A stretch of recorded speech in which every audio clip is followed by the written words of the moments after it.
Il est exactement 14 heures.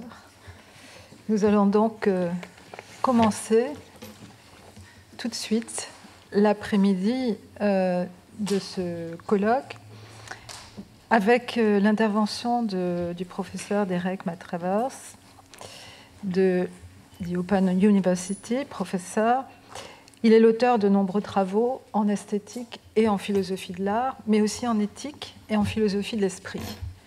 Je citerai seulement parmi ses publications ses monographies, à savoir Art and Emotions en 1998, Introducing Philosophy of Art, Art Case Studies en 2013, Fiction and Narrative en 2014, Empathie en 2017.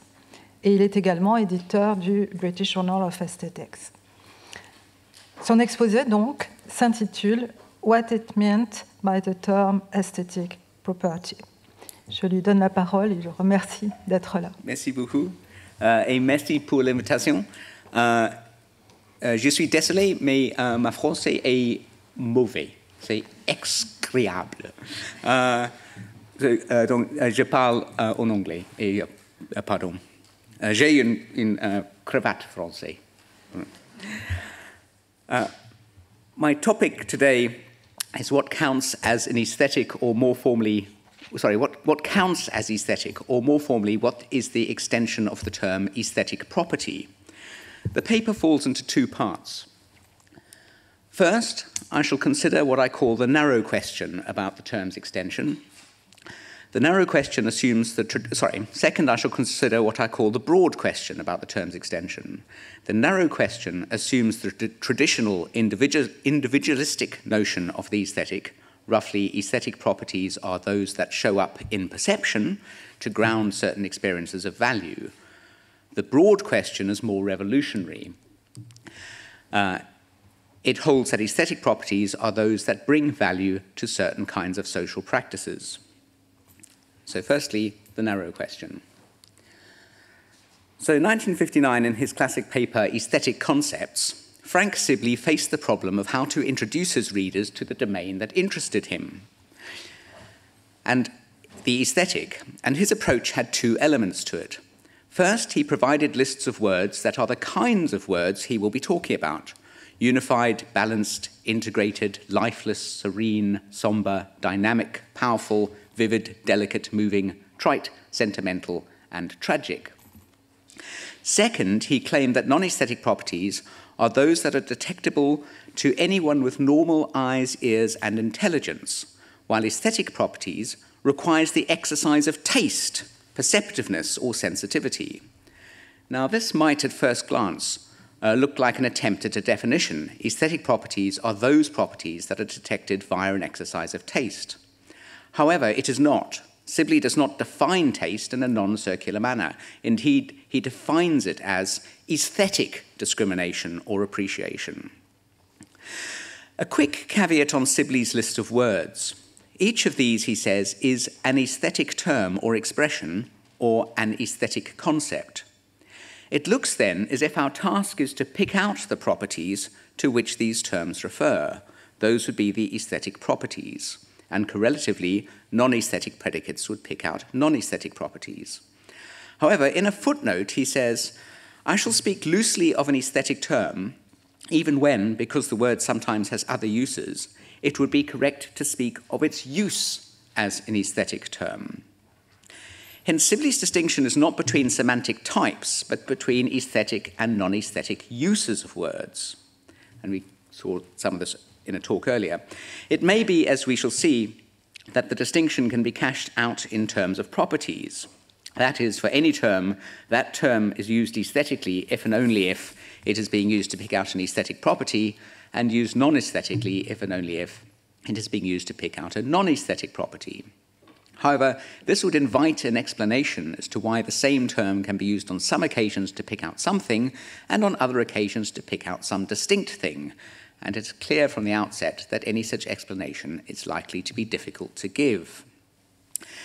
Now, the usual procedure when attempting to give a definition of a concept is to find an intuitive intension to match an intuitive extension.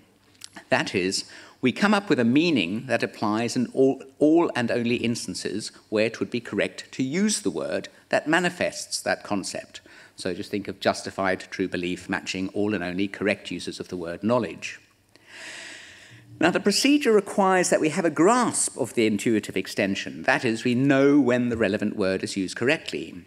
Hence, for the debate that we're interested in here, in order to come up with a definition of aesthetic property, we would need to know when to apply that term. Now, that there is a problem here is recognized by no less a thinker than Kant in one of the founding texts of aesthetics. Even if we restrict ourselves to the analytic of the beautiful, Kant returns again and again to things that other people count as beautiful and that he does not.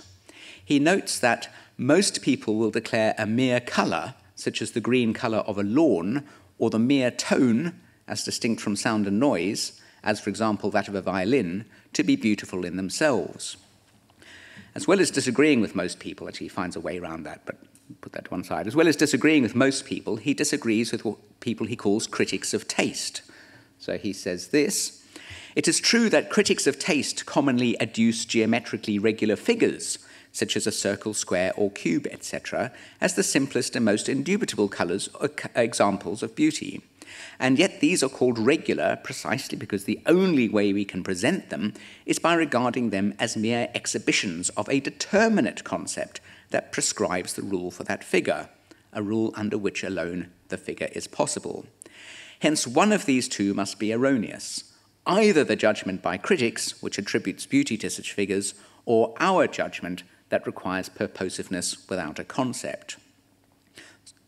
And in addition, Kant rejects the following as falling within the extension of the beautiful, all of which would surely have had their supporters: the English taste in gardens, the Baroque taste in furniture, everything that shows stiff regularity, human song, and the changing shapes of the flames in a fireplace or a rippling brook. So those are all putative counterexamples that Kant rejects. Now, the problem of having to fix the extension of the aesthetic prior to coming up with a definition is one that is squarely faced by the person who has assumed Sibley's mantle, Malcolm Budd. In his collection Aesthetic Essays, he explores a range of Sibleyan concerns, including attempting to define the aesthetic. Faced with the extension problem, Budd says the following: "Any attempt to articulate the essence of the aesthetic runs up against the problematic scope of the aesthetic, for there are different conceptions of its scope, no one of which has a proper claim to be the right one." And Budd goes on to consider a very Kantian example. Consider purely sensory or sensuous pleasure. The crucial feature of purely sensory pleasure, understood as pleasure in the perception of a single undifferentiated colour expanse, understood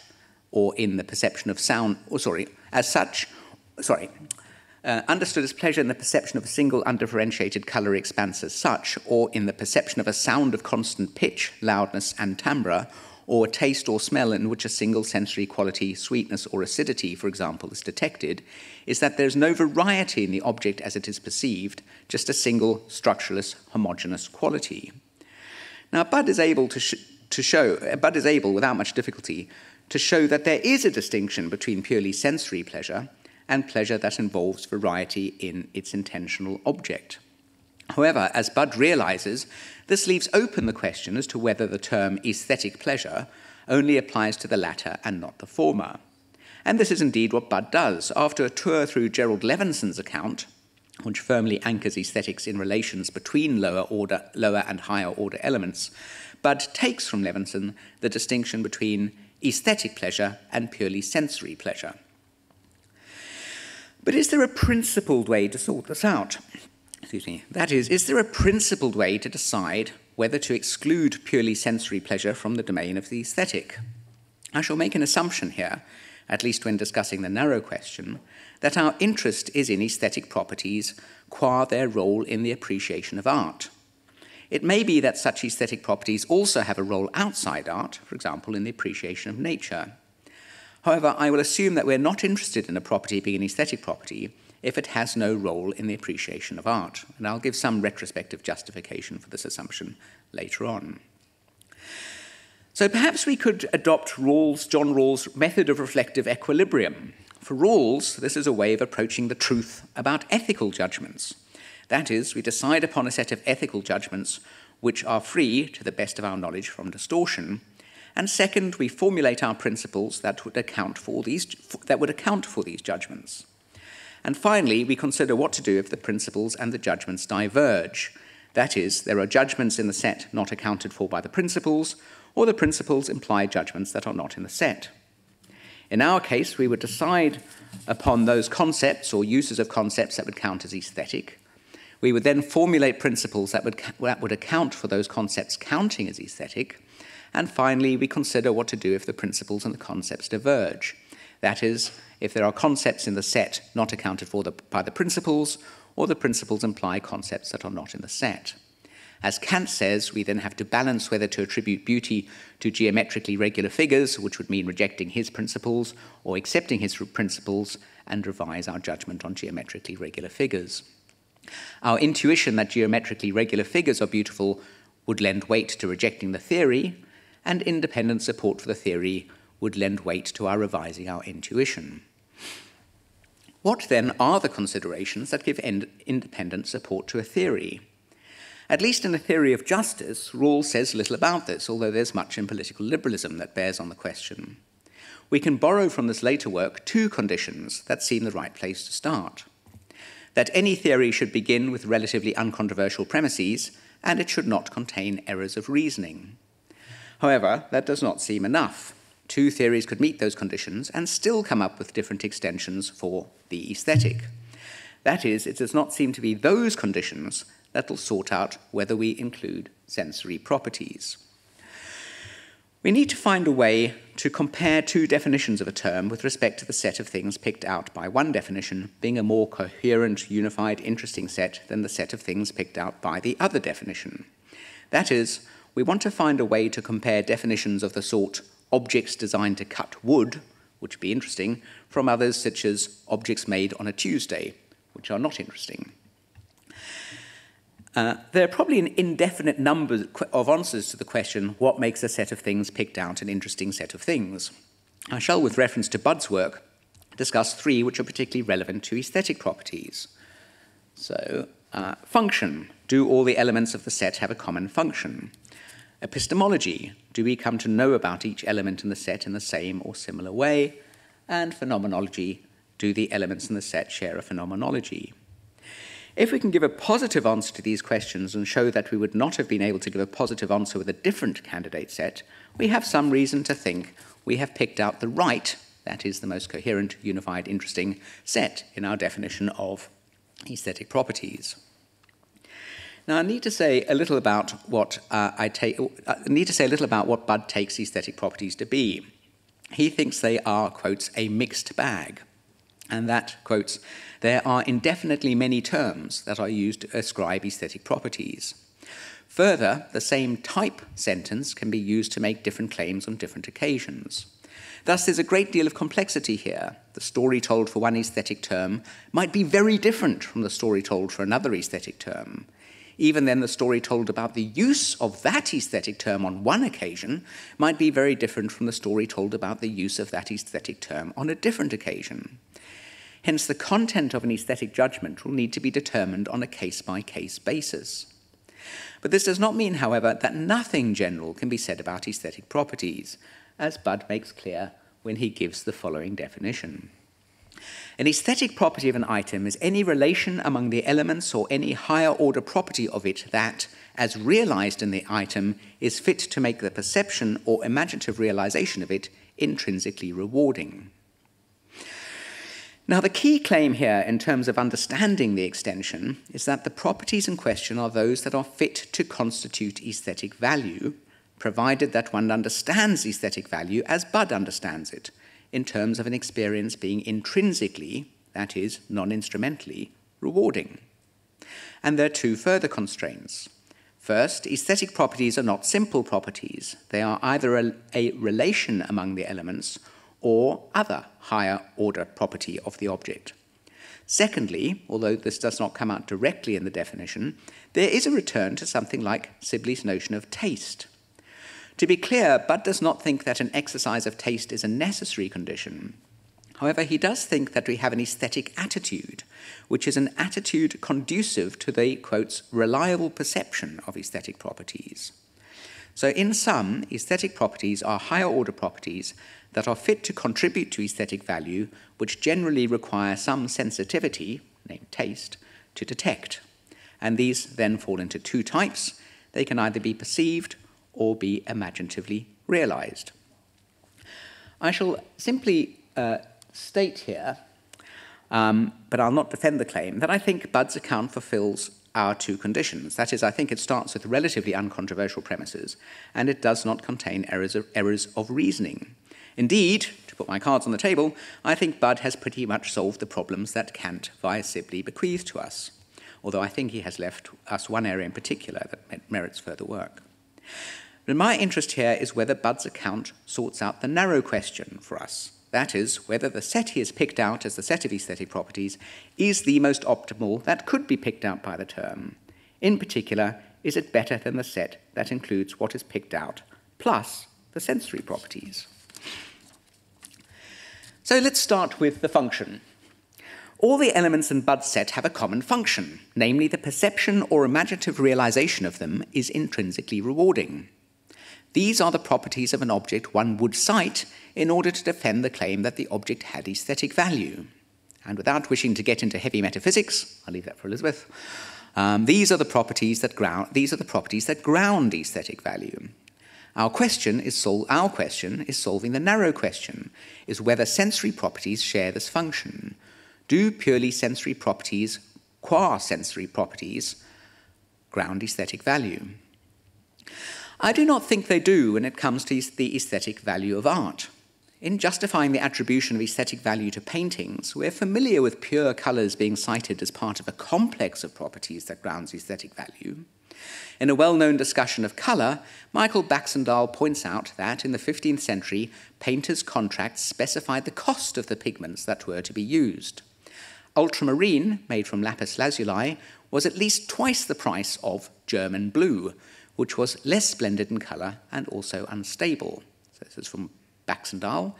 The painters and their public were alert to all this, and the exotic and dangerous character of the ultramarine was a means of accent that we, for whom dark blue is probably not more striking than scarlet or vermilion, are liable to miss. We can follow well enough when it's used simply to pick out the principal figure of Christ or Mary in a biblical scene, but the interesting uses are more subtle than this. In Sacetta's panel of St. Francis giving his cloak to a poor soldier, the gown St. Francis gives away is an ultramarine gown. In Masaccio's expensively pigmented crucifixion, the vital narrative gesture of St. John's right arm is an ultramarine gesture, and so on. That's the end of the quote from Baxendale. Here it is not the blue as such that is expensive, but the brightness of the blue combined with the knowledge of the cost of the pigment that gives the informed viewer the complex experience of seeing the coat as expensive and hence as a great thing to give away. Thus, inasmuch as it grounds aesthetic value, the colour only does so via it being part of the kind of complex picked out by Budd. It certainly sounds odd to my ear to defend the claim that a particular painting had aesthetic value by citing the fact that some patch of it was pure red or a pure blue without reference to any relation that red or blue had to any other property. Now, an interesting counterexample is monochrome paintings, and I'll take a particularly pure form and a local boy, Yves Klein's blue monochromes that he exhibited from 1957 onward. Although the earlier ones exhibit some variation, I think it's fair to assume that Klein was striving for a surface of undifferentiated IKB, International Klein Blue. Here it looks as if there's only one property that could ground the aesthetic value of the painting, the sensory property of IKB. Hence, IKB must be an aesthetic property. IKB was the name he gave to the blue, or at least in English translation. One difficulty in evaluating this putative counterexample is the difficulty of knowing how to experience Klein's paintings. For the experience to be relevant, it has to be an experience had on the basis of understanding the paintings, and it's difficult, for me anyway, to be confident that I do understand the paintings. However, for the case to be a counterexample, the aesthetic value of the painting would have to be grounded in the colour as colour. That is, IKB would play the same role in the painting as it would, say, in grounding the aesthetic value of an interior decorator's swatch. However, to state the obvious, this would not be to value Klein's painting as a painting. As Jerry Levinson says, quotes, each work of art takes its place in an ongoing expressive endeavour, one in which the artist's whole self and activity are implicated. Thus, unlike in the swatch, the colour will need to be seen in relation to Klein's other paintings, his Buddhist-inspired beliefs in the significance of monochrome, his belief in the virtual content of paintings, and if we are to take the whole Dantoesque biscuit, an atmosphere of artistic theory and knowledge of the history of art, an art world. Hence, once again, the pure sensory property enters into aesthetic value only as one element of a complex property. What then about epistemology? Do we come to know about each element in the set each element in Bud's set in the same or similar way? And here Bud is strikingly similar to Sibley. We do require taste, or in Bud's terms, an aesthetic attitude, to detect aesthetic properties as aesthetic properties. Why does Bud think we need an aesthetic attitude to pick out aesthetic properties? We'll recall his disjunction. Aesthetic properties are either perceived or imaginatively realized. Now, taste has one function for the first of these, being perceived, and two functions for the second, being imaginatively realized. However, for our purposes, we can put aside the second. If sensory properties made it into the set of aesthetic properties, they would do so under the first of the disjunctions, that is, just being perceived. Hence, our question is whether the role of taste in coming to know properties that fall under the first disjunct does or does not cover the detection of sensory properties. Now, the first disjunct covers aesthetic properties that are perceived. If our perception of an object represents it as possessing a property, that counts as us simply perceiving that property. So far, there's no requirement for an aesthetic attitude. However, to perceive such a property as an aesthetic property is for the experience of it to be part of an experience with aesthetic value. Now, Bud construes finding aesthetic value as taking non-propositional pleasure in an object. That is, the object must not simply it must not simply be pleasure following from the perception of the object, it must be pleasure in the perception of the object. This would require a certain openness to the having of such an experience. In a grumpy mood or on a bad day, we could perceive a property and not take pleasure in the experience of which it was a part. We need to be in a certain mood or attitude to take pleasure in the experience. If we grant, then, that we need to have some kind of attitude to perceive aesthetic properties as intrinsically rewarding, do we need to have the same attitude to perceive sensory properties as intrinsically rewarding? Now, in certain moods, we could certainly perceive sensory properties and take no pleasure in them. So in Samuel Taylor Coleridge's words, I see, not feel how beautiful they are. There is, then, a difference between seeing a sensory property and seeing a sensory property and taking pleasure in it. Hence, it looks as if Bud's epistemology of aesthetic properties also covers sensory properties. However, I think there's more to be said here, but to explore that, we need to consider the third of our trio, phenomenology. Now, a striking feature of Bud's view is that there is no unified phenomenology. Aesthetic properties are either perceived or imaginatively realized. There are two things to say about this. First, it counts against the set of properties picked out being coherent, unified, interesting, that they have a disjunctive phenomenology. The second thing is that sensory properties fall squarely within the first disjunct, that is, they're straightforwardly perceived. However, as we have seen, them being perceived as aesthetic properties is them being perceived as intrinsically rewarding. So far, following Bud, I've construed intrinsically rewarding as taking pleasure in the experience. However, Bud's considered view is that the phenomenology is a little more complicated than that. And this is a quote from Bud.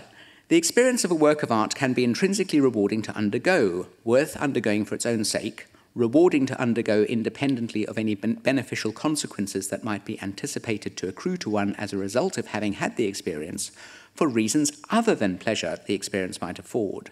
And the right idea to use to elucidate the notion of artistic value is not that of pleasure, but the more fundamental idea of the rewards intrinsic to experiencing a work of art with understanding.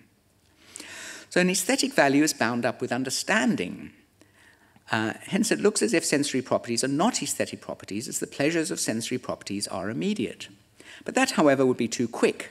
That we need to experience the work with understanding may not imply that we need to appreciate each individual aesthetic property with understanding. Nonetheless, I take it that Budd's view of the phenomenology of properties experienced as aesthetic properties is that we experience them under the aspect of their contribution to the whole. So once again, we're driven to the conclusion that our appreciation of sensory properties as sensory properties is not aesthetic, but our appreciation of sensory properties as they stand in meaningful relations to other properties is aesthetic. So this wraps up what I have to say about the narrow question, and I can conclude two things. First, Budd has given us a reasonable and defensible account of what it is to be an aesthetic property. And second, that sensory properties are not aesthetic properties when we experience them merely as such. Okay, so let's move on to the broad question. It's going to be a much shorter section. You'll be relieved to know. The broad question is a more radical challenge. And I'm sorry Bensei is not here, because Bensei is part of this radical challenge. Some of you might have noticed his advertised title was Aesthetics has got nothing to do with aesthetic properties or something like that. The broad question is a more radical challenge. Some philosophers have recently taken up a thread for us left by John Dewey and argued for a social conception of aesthetics. This brings with it a different conception of an aesthetic property. That is, in thinking about aesthetic properties, the recommendation is that we should not focus on the experience of an individual leading to judgment by an individual, but focus on the role of properties in social practices. And the most developed such theory has been provided by Dominic McIver-Lopez. In its barest form, Lopez theory is as follows. Human beings indulge in many different social practices. Some of these are aesthetic practices, and let's not worry precisely which ones and why. And within those practices, there will be some property that grounds a reason for somebody to act in a certain way within that practice. So, for example, the fact that President Obama's speech was powerful is a reason for someone within the practice of preserving political speeches to include it in an anthology. And the fact that some piece of computer code is in danger of being lost is a reason for someone within the practice of enabling classic computer games to run to rescue it. Here is Lopez's formal definition of his theory, which he calls the network theory, from which we can get an idea of what he means by aesthetic property within his theory. So Lopez says this: an aesthetic property V is reason-giving. That's equivalent to the fact that X is V lends weight to the proposition that it would be an aesthetic achievement of some A to phi in C, where X is an item in an aesthetic practice K, and A's competence to phi is aligned upon K's aesthetic profile. That's a mouthful of a definition. But don't worry, think it a bit simpler. You don't need to grasp that in its full complexity. Although Lopez does not give a formal definition of aesthetic property, the following is consonant with his approach. So X is an aesthetic property if X is such that it would be a reason for someone who is within an aesthetic practice to act within that practice. So under Lopez's conception, the extension of aesthetic property is going to be broad. That is, it will include any property that provides a reason to act within an aesthetic practice where that action will be an aesthetic achievement. And aesthetic practices include a vast range of practices, such as reconstituting gardens, running classic computer games, promoting marginal artists, encouraging reading in the general public, and operating a dance school for boys. Aesthetic achievements within those practices are also going to be broad: finding rare flower bulbs, reverse engineering computer code, trawling around auction houses, negotiating primetime television shows, and eschewing leotards. What Lopez has proposed is a revolution in the way we think about and write about aesthetics. Lopez thinks we have erred. He thinks we have focused on one small aspect of aesthetic life, experience and judgment, and ignored the vast range of other practices and actions that are also aesthetic. And having pointed out this error, Lopez's hope is that we will reform ourselves. Gone will be the hierarchy with the fine arts at the top. Rather, what we will have will be attention to a range of familiar social practices and reasons to act within those practices. And the background conception of aesthetic properties will also broaden. It will not be, as it is with Bud, tied to experience and judgment, but it will encompass much, much, much else besides. To what extent has Lopez picked out a set of properties that is coherent, unified, and interesting? Well, earlier I gave 3 criteria to answer this question. Oops, no, it's going ahead quickly. Function. So, do all the elements of the set have a common function? Epistemology. Do we come to know about each element in the same or similar way? And phenomenology. Do the elements in the set share a phenomenology? Now, the second and third of these would not be appropriate, that's epistemology and phenomenology, would not be appropriate to use to judge the extension of the term specified by Lopez. The third would beg the question. Phenomenology would beg the question. Lopez is explicitly trying to get away from approaching aesthetics via experience. And the second, epistemology, also begs the question in a different way. Lopez is avowedly an aesthetic pluralist. There's no reason to think that how we come to know where to find rare flower bulbs will have much in common epistemologically with eschewing leotards. It all rests on the function. Aesthetic properties are those that ground actions that bring about aesthetic achievements in aesthetic practices. To the extent that this is a unified role in a theory that provides no... to the extent that this is a unified role in a theory... to the extent that this is a unified role, I don't know what I'm saying here, it supports the overall theory that is convincing. That is, the set he picks out is a defensible one because it has such a strong reliance on function and a clear definition of function. Now, before attempting to adjudicate how we should respond to Lopez's challenge, I'll look at a second theory of social aesthetics due to Nick Riggle. Riggle differs from Lopez in one crucial respect. His is a thoroughly normative, not descriptive theory. That is, Riggle does not think our error has been an exclusive focus on only one part of the picture at the expense of the whole. He thinks that any focus on individual experience and judgment is an error. He would like to replace an individualistic conception of aesthetics with what he calls a communitarian conception. So this is what he says. The communitarian insists that I ought to live my aesthetic life in certain ways because and only because there is something we are doing in our aesthetic life, or because there's something our aesthetic life is doing for us. In one way or another, the communitarian stresses that we should not see aesthetic life as something individuals primarily have, or that fundamentally benefits individuals. As a result, the aesthetic lives of others are not foreign lives which have little or no reason to engage, in which we have little or no reason to engage. Aesthetic life is something we have, but also something we have to continually create and sustain by exercising aesthetic sensibility in our judgments, our creative activities, and in our invitations to joint activity and appreciation. For the aesthetic communitarian, aesthetic life is deeply other-regarding and concerning. And although Riggle does not give an explicit definition of aesthetic property, he does come close. Schematically, aesthetic life is worth living because it brings us communal goods that we cannot get by without. We can define the practice of aesthetic valuing as a practice structured by these goods. Aesthetic value is then defined as whatever plays a certain role in the practice of aesthetic valuing. It is whatever is worthy of the practice of aesthetic valuing. To fill this in is to offer specific communitarian theories of aesthetic value focused on specific goods. So on Riggle's behalf, then, we could say this. X is an aesthetic property if X is such that it would be a reason for someone to act in aesthetic practice so as to bring about communal aesthetic goods. Thus, we face the broad question. We have on the table 3 candidates for the extension of the term aesthetic property. So Bud, the term picks out those properties that play a specific role in explaining the link between individual experience and aesthetic judgment.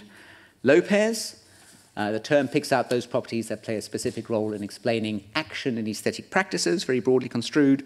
And Riggle, the term picks out those properties that play a specific role in explaining action in aesthetic properties, very broadly construed, so as to bring about aesthetic communal goods. How do we decide which to use?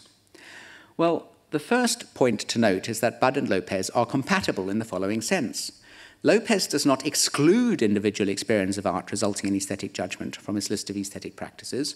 It's only that he does not think it is the only or even a particularly important aesthetic practice.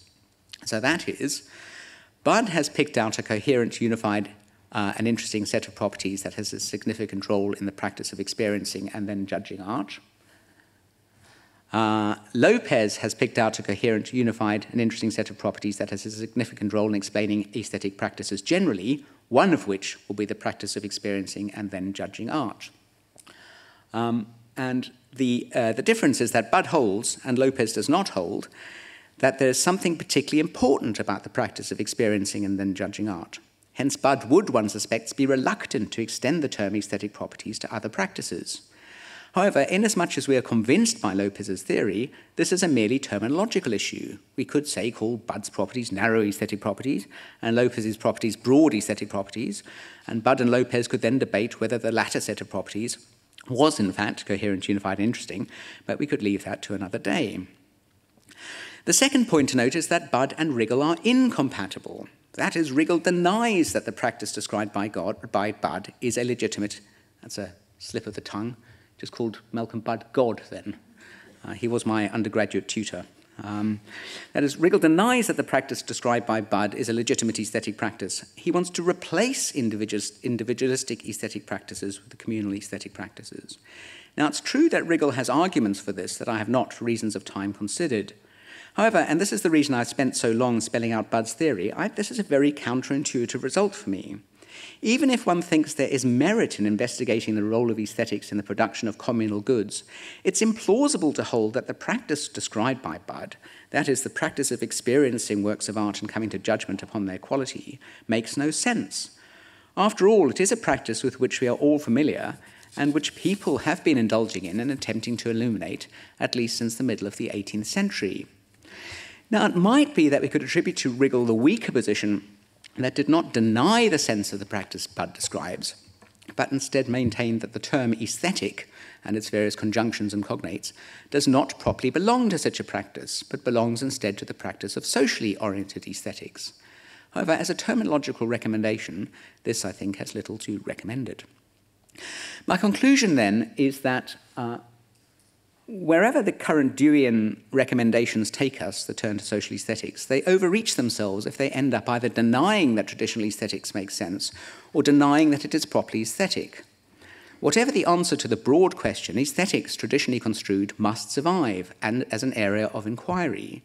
The traditional conception of aesthetic property is safe, and I should add, their metaphysics is as Budd has described, I think.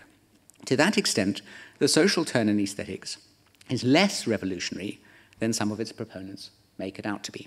Thank you very much.